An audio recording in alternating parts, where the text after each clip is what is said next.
Audio book यौवन सुरक्षा 2 भाग 2। सिद्धे विंदो सुयत्नेन किं न सिद्ध्यति भूतले महिम्नो यत्प्रसादस्य नरो नारायणो भवेत्। योगी हो या भोगी, सबको संयम की आवश्यकता होगी। निवेदन। विभिन्न सामयिकों और समाचार पत्रों में तथाकथित पाश्चात्य मनोविज्ञान से प्रभावित मनोचिकित्सक और सेक्सोलॉजिस्ट युवा छात्र छात्राओं को चरित्र संयम और नैतिकता से भ्रष्ट करने पर तुले हैं। ऐसे समय में युग की वर्तमान मांग को दृष्टि में रखकर युग पुरुष बापू ने अत्यंत विलासपूर्ण कुत्सित वातावरण में भी आसानी से यौवन रक्षार्थ प्रभाव उत्पादक वाणी में जो मार्गदर्शन दिया है उसका युवा वर्ग को पूर्ण लाभ मिले, इस भावना से प्रेरित हो समिति यौवन सुरक्षा का दूसरा भाग आपकी सेवा में प्रस्तुत करते हुए आनंद अनुभव कर रही है। आशा है शुज्ञ पाठक समिति की इस आवश्यकता अनुकूल सेवा से स्वयं लाभान्वित हो दूसरों को लाभान्वित कराने की कृपा करेंगे।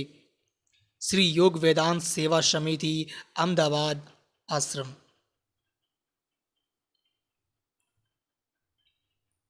यौवन का मूल संयम सदाचार।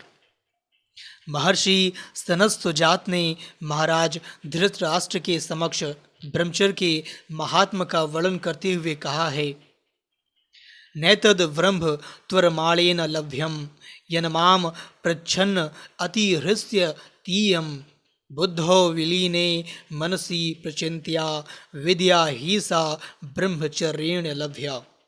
राजन, आपने मुझसे जो ब्रह्म विद्या के विषय में पूछा वह त्वरा युक्त मानव को लभ्य नहीं है। मन प्रलीन होने पर बुद्धि में वह विद्या अभासित होती है। ब्रह्मचर्य से ही उसको प्राप्त करना संभव है। जीवन में पूर्ण सफल वही होता है, पूर्ण जीवन वही जीता है, पूर्ण परमेश्वर को वही पाता है जो संयमी है, सदाचारी है और ब्रह्मचर्य का पालन करता है। जिसके जीवन में संयम है, सदाचार है और यौवन सुरक्षा के नियमों का पालन है, वे विद्यार्थी जीवन के हर क्षेत्र में सफल हो सकता है। बड़े बड़े कार्य उसके द्वारा संपन्न हो सकते हैं। ब्रह्मचर्य शरीर का सम्राट है। ब्रह्मचर्य से बुद्धि, तेज और बल बढ़ता है। ब्रह्मचर्य से जीवन का सर्वांगीण विकास होता है। ब्रह्मचर्य जीवनदाता से मुलाकात कराने में सहायक होता है। किंतु आज के वातावरण में ब्रह्मचर्य का पालन कठिन होता जा रहा है। चारों ओर ब्रह्मचर्य का नाश करने के साधन सुलभ हैं। जीवन को तेजोहीन करने की सामग्रियां खुलेआम मिलती हैं। लोग अश्लील नॉवेल उपन्यास पढ़ते हैं, अश्लील गीत सुनते हैं, चलचित्र देखते हैं, व्यसन करते हैं। इससे युवक के बल, बुद्धि, ओज, तेज और आयु का शीघ्र नाश हो जाता है और वह असमय ही वृद्धत्व यानी कि बुढ़ापे का शिकार हो जाता है। कुछ वर्षों पूर्व एक दूजे के लिए इस नाम का एक सिनेमा देखकर कई युवक और युवतियों ने आत्महत्या कर ली। हालांकि वह सिनेमा था, वास्तविकता नहीं थी। सिनेमा के नायक सचमुच में ऐसा नहीं करते, केवल अभिनय करके दिखाते हैं। फिर भी पढ़े लिखे कितने ही लोग आत्महत्या के शिकार हो गए। यह कैसी बेवकूफ़ी है। अश्लील उपन्यास, सिनेमा, गीत आदि मन को मलिन कर देते हैं। इसके फलस्वरूप तन भी कमज़ोर हो जाता है। कमज़ोर और दुर्बल पेट, चाय कॉफ़ी पीने से वीर्य पतला होता है, स्नायु दुर्बल होते हैं एवं बुद्धि शक्ति कमज़ोर होती है। अतः इनसे भी बचना चाहिए। शराब, तंबाकू आदि व्यसन भी जीवन शक्ति को कमज़ोर करके इंसान को रोगी बना देते हैं। जो व्यक्ति सूर्योदय और सूर्यास्त के समय सोता रहता है उसका भी ओज तेज नष्ट हो जाता है। हम लोग जब नीचे के केंद्रों में अथवा विकारों में जीते हैं मांस मदिरा का सेवन करते हैं अथवा कोई हल्के काम करते हैं तो उस वक्त पता नहीं चलता, सब सुखद लगता है, किंतु उसका परिणाम बड़ा दुखद होता है। हल्के काम धंधे से, हल्के वातावरण से, हल्का साहित्य पढ़ने से, हल्के सिनेमा देखने से, हल्के खान पान से आदमी का पतन हो जाता है, ब्रह्मचर्य खंडित हो जाता है।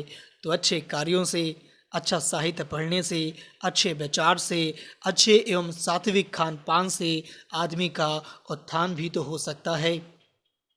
प्रातः सूर्योदय से पूर्व उठने से, प्रतिदिन 10-12 सूर्य नमस्कार व प्राणायाम करने से, प्रातःकाल की शुद्ध हवा लेने से, आसन करने से ब्रह्मचर्य की रक्षा होती है। चाय कॉफ़ी की जगह ऋतु के अनुकूल फलों का सेवन अच्छा स्वास्थ्य लाभ तो देता ही है, शरीर को पुष्ट भी करता है। सात्विकी एवं अल्पाहार भी ब्रह्मचर्य की रक्षा में सहायक है। कम खाने का मतलब यह नहीं कि तुम 200 ग्राम खाते हो तो 150 ग्राम खाओ, नहीं। यदि तुम 1 किलो पचा सकते हो और विकार उत्पन्न नहीं होता तो 190 ग्राम खाओ, किंतु तुम पचा सकते हो 200 ग्राम तो 210 ग्राम मत खाओ। इससे ब्रह्मचर्य की रक्षा में सहायता मिलती है और ब्रह्मचर्य की रक्षा से व्यक्ति में सामर्थ्य एवं सब सद्गुण सहज विकसित होते हैं। कहा भी गया है, जहाँ चाह है वहाँ राह है। जहाँ मन की गहरी चाह होती है आदमी वहीं पहुँच जाता है। अच्छे कर्म, अच्छा संग करने से हमारे अंदर अच्छे विचार पैदा होते हैं, हमारे जीवन की अच्छी यात्रा होती है। और बुरे कर्म, बुरा संग करने से बुरे विचार उत्पन्न होते हैं एवं जीवन अधोगति की ओर चला जाता है। हर महान कार्य कठिन है और हल्का कार्य सरल। उत्थान कठिन है और पतन सरल। पहाड़ी पर चढ़ने में परिश्रम होता है पर उतरने में परिश्रम नहीं होता। पतन के समय जरा भी परिश्रम नहीं करना पड़ता है, लेकिन परिणाम दुखद होता है, सर्वनाश। उत्थान के समय आराम नहीं होता, परिश्रम लगता है, लेकिन परिणाम सुखद होता है। कोई कहे कि इस जमाने में बचना मुश्किल है, कठिन है, लेकिन कठिन है, ऐसा समझकर अपनी शक्ति को नष्ट करना ये कहाँ की बुद्धिमानी है। गई सो गई, राख रही खो। मन का स्वभाव है नीचे के केंद्रों में जाना। आदमी विकारों में गिर जाता है, फिर भी यदि उसमें प्रबल पुरुषार्थ हो तो वह ऊपर उठ सकता है। इस जमाने में भी ऐसे व्यक्ति हैं जिन्होंने संयम किया है और संयम से बलवान हुए हैं। पुरुषार्थ से सब संभव है, लेकिन कठिन है, कठिन है, ऐसा करके कठिनता को मानसिक सहमति दे देते हैं तो हमारे जीवन में कोई प्रगति नहीं होती है। ध्रुव ने यदि सोचा होता कि प्रभु प्राप्ति कठिन है तो ध्रुव को प्रभु नहीं मिलते। प्रहलाद ने यदि सोचा होता कि भगवत दर्शन कठिन है तो उसके लिए भगवत प्राप्ति कठिन हो जाती। हम किसी कार्य को जितना कठिन है ऐसा समझते हैं, वह कार्य उतना ही कठिन हो जाता है। लेकिन हम कठिन को ना समझकर पुरुषार्थ करते हैं, परिश्रम करते हैं तो सफल भी हो सकते हैं। प्रयत्नशील आदमी 1000 बार असफल होने पर भी अपना प्रयत्न चालू रखता है तो भगवान उसको अवश्य मदद करते हैं। हिम्मते मर्दा तो मददे खुदा। नष्ट भ्रष्ट निस्तेज जीवन की कगार पर पहुंचे हुए कई युवक युवतियों को किन्हीं पुण्यात्मा साधकों के द्वारा आश्रम से प्रकाशित यौवन सुरक्षा, पुरुषार्थ परमदेव, योग यात्रा पुस्तकें पढ़ने को मिली तो उनका जीवन बदल गया। ऐसे कई युवक युवतियां हैं। दिल्ली के शेखर भाई, राजू भाई को तो लाखों लोग जानते हैं। यौवन सुरक्षा पुस्तक ने उनका जीवन बदल दिया।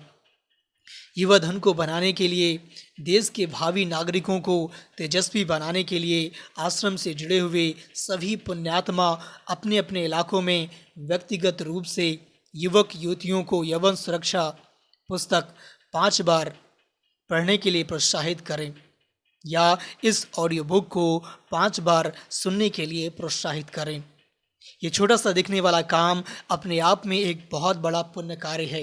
एक युवक या युवती की जिंदगी चमकी तो पूरा परिवार और पड़ोस भी लाभान्वित होता है।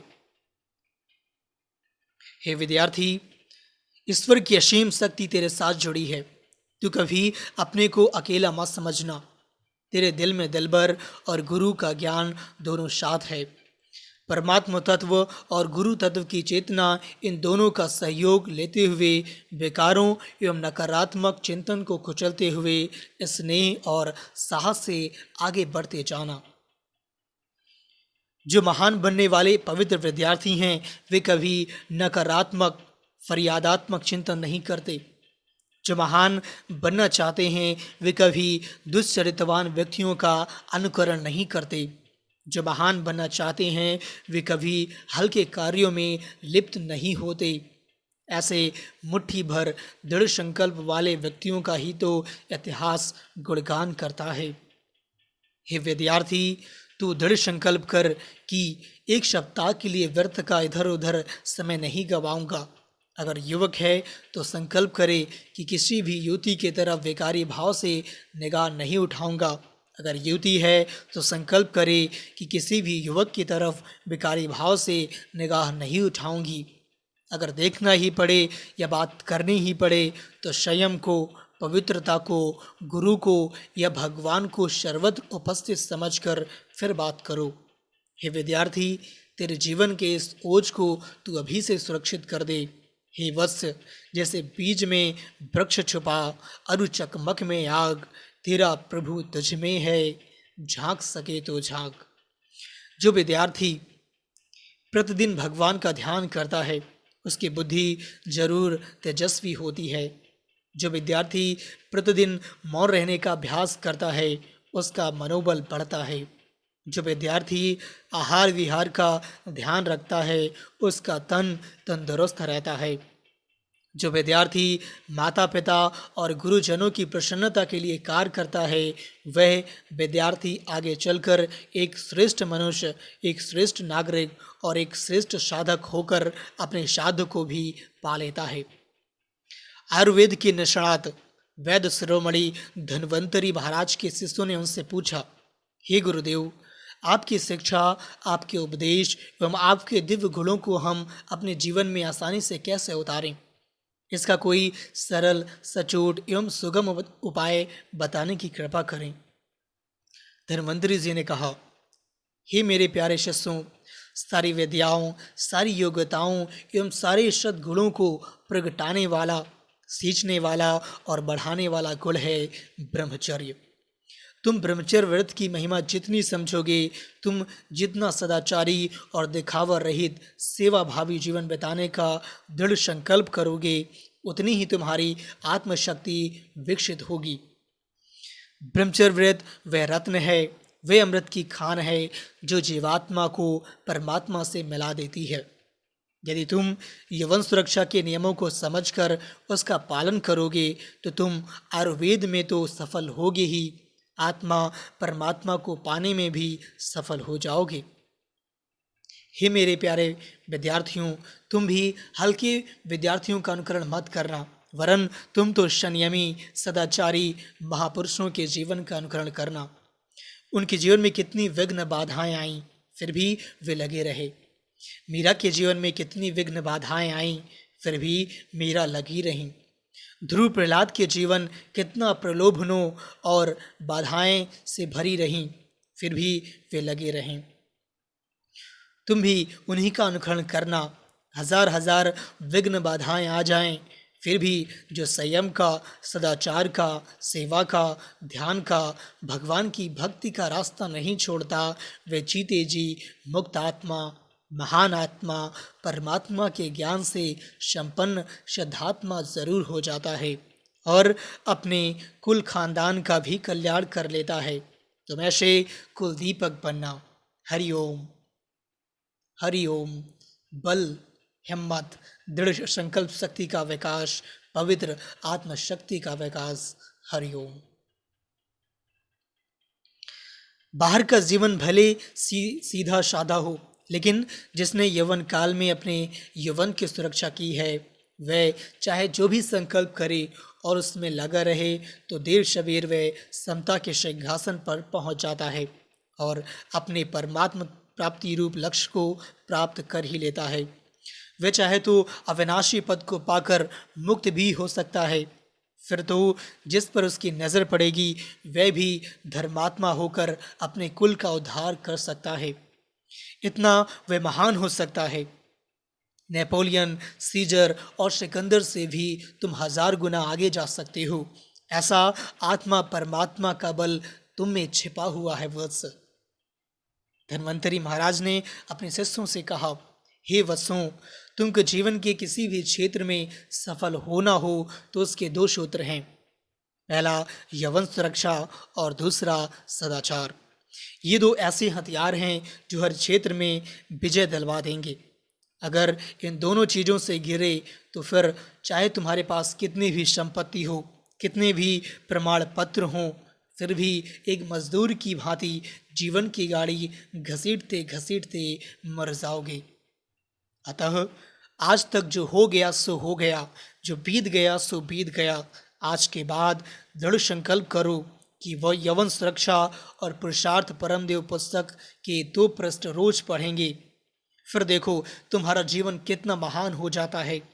जैसे पंछी 2 पंखों से उड़ान भरता है, मनुष्य 2 पैरों से चलता है, वैसे तुम भी संयम और सदाचार इन 2 पंखों से उड़ान भरकर अपने लक्ष्य तक पहुंचने में सफल हो जाओगे।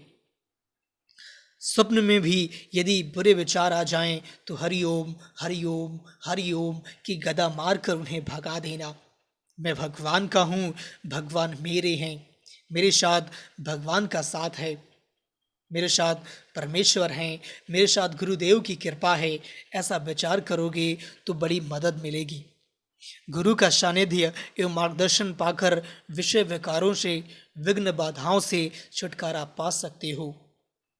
शाबाश वीर, शाबाश, उठो, हिम्मत करो, हताशा निराशा को परे फेंको। असंभव कुछ नहीं, सब संभव है। वे कौन सा उगदा है जो हो नहीं सकता? तेरा जीना चाहे तो हो नहीं सकता। एक छोटा सा कीड़ा पत्थर में घर करे, क्या इंसान उस परमेश्वर के दिले दिलबर में घर ना करे? परमात्मा तुम्हारे साथ है, परमात्मा की शक्ति तुम्हारे साथ है, सदगुरु की कृपा तुम्हारे साथ है। फिर किस बात का भय? कैसी निराशा, कैसी हताशा, कैसी मुश्किल? मुश्किल हो जाए ऐसा खजाना तुम्हारे पास है, और वो है संयम और सदाचार। ये 2 सूत्र अपना लो बस। अनुक्रम। ब्रह्मचर्य का अर्थ। ब्रह्मचर्य का अर्थ है सभी इंद्रियों पर काबू पाना। ब्रह्मचर्य में 2 बातें होती हैं। पहला, ध्येय उत्तम होना और इंद्रियों और मन पर अपना नियंत्रण होना। ब्रह्मचर्य में मूल बात यह है कि मन और इंद्रियों को उचित दिशा में ले जाना है। ब्रह्मचर्य बड़ा गुण है। वह ऐसा गुण है जिससे मनुष्य को नित्य मदद मिलती है और जीवन के सब प्रकार के खतरों में सहायता मिलती है। ब्रह्मचर्य आध्यात्मिक जीवन का आधार है। आज तो आध्यात्मिक जीवन गिर गया है, उसकी स्थापना करनी है। उसमें ब्रह्मचर्य एक बहुत बड़ा विचार है। अगर ठीक ढंग से सोचे तो गृहस्थ आश्रम भी ब्रह्मचर्य के लिए ही है। शास्त्रकारों के बताए अनुसार ही अगर वर्तन किया जाए तो गृहस्थ आश्रम भी ब्रह्मचर्य की साधना का एक प्रकार हो जाता है। पृथ्वी को पाप का भार होता है, संख्या का नहीं। संतान पाप से बढ़ सकती है, पुण्य से भी बढ़ सकती है। संतान पाप से घट सकती है, पुण्य से भी घट सकती है। पुण्य मार्ग से संतान बढ़ेगी या संतान घटेगी तो नुकसान नहीं होगा। पाप मार्ग से संतान बढ़ेगी तो पृथ्वी पर भार होगा, और पाप मार्ग से संतान घटेगी तो नुकसान होगा। ये संतान निरोध के कृत्रिम उपायों के अवलंबन से सिर्फ संतान ही नहीं रुकेगी, बुद्धिमत्ता भी रुकेगी। ये जो सर्जन शक्ति, क्रिएटिव एनर्जी है, जिसे हम वीर्य कहते हैं, मनुष्य उस निर्माण शक्ति का दुरुपयोग करता है। उस शक्ति का दूसरी तरफ जो उपयोग हो सकता था उसे विषय उपभोग में लगा दिया। विषय वासना पर जो अंकुश रहता था वह नहीं रहा। संतान उत्पन्न ना हो ऐसी व्यवस्था करके पति पत्नी विषय वासना में व्यस्त रहेंगे तो उनके दिमाग का कोई संतुलन नहीं रहता। ऐसी हालत में देश तेजोहीन बनेगा, ज्ञान तंतु भी क्षीण होंगे, प्रभा भी कम होगी, तेजस्वता भी कम होगी। आज मानव समाज में सेक्स का